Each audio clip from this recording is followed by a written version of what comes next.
Welcome to Booze on the Rocks, where we make cocktails for everyone. My name is David Edwards, and it's great to have you here today. We're going to make a backyard iced tea. On the surface, you might be looking at the screen saying, hey David, this must be similar to a Long Island iced tea.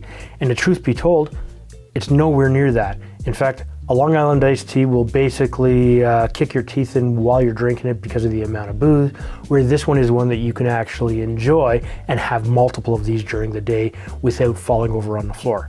Fantastic, right?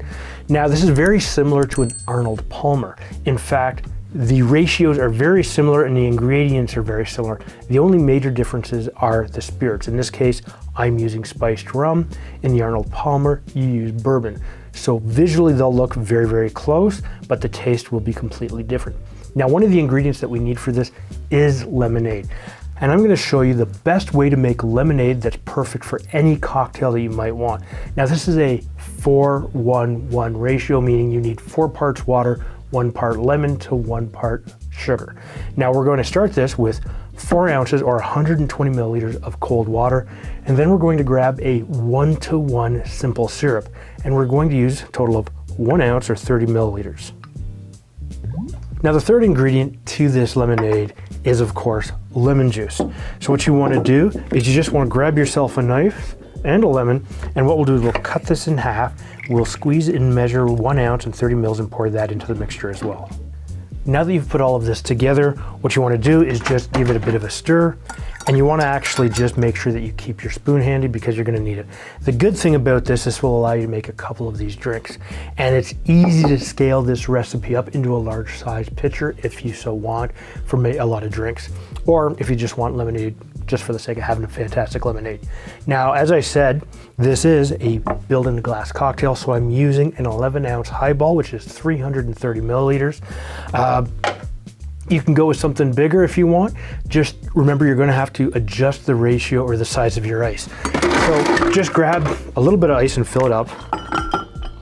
Once you've filled your glass up, we're now going to start building your drink. And we're going to start with our spiced rum. I'm using a little bit of Shipwreck spiced rum. Use your favorite, and don't worry if it's, say, something like a Kraken or a Captain Morgan spiced rum, because it's your cocktail, right? Use what you can get and use what works. Just don't spend like $100 on a bottle of it because it'll be wasted. So we're going to start this with 2 ounces or 60 milliliters. Your second ingredient will now be your lemonade. And for this, we're going to use an equal amount of 2 ounces or 60 milliliters, just poured directly over the top. On the other hand, if you choose to use a store-bought lemonade, that's totally up to you. Just be aware that it may have more sugar in it. In fact, that overall sugar content will change the sweetness of the cocktail. Now, I am using a little bit of Nestea iced tea with a little bit of lemon. You could use an unsweetened iced tea, especially if you wanted to actually bring that sugar content down a bit. Now, we don't need a lot of this iced tea. We only need 1 ounce or 30 milliliters. After you've poured in your iced tea, you want to make sure that you stir this. So grab your spoon from earlier, just give it a bit of a spin, and then what we're going to do is garnish this with a lemon wedge like so. And now grab yourself a straw, because why not? Really good. You get the spices from and a little bit of that rum hint, but you get some lemon and you get some iced tea. In fact, it's a fantastic, easy to drink sipper that's perfect for any kind of weather and any kind of occasion. If you like this style of long cocktail, take a look after the recipe card right here.